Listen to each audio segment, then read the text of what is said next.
Lahat naman tayo nangangarap magkaroon ng sariling bahay. Libre lang naman kasi ang mangarap, pero si ate, dumaretso agad sa house blessing.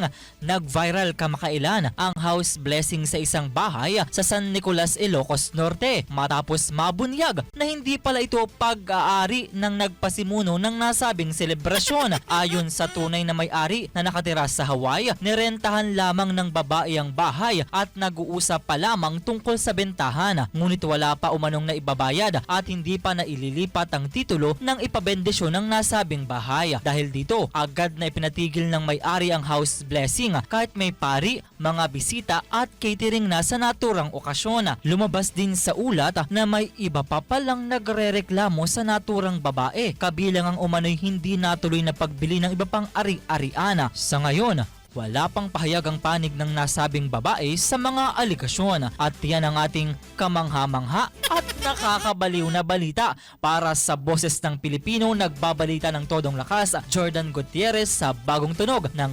DWIZ 882. DWIZ Network News. Yan lang.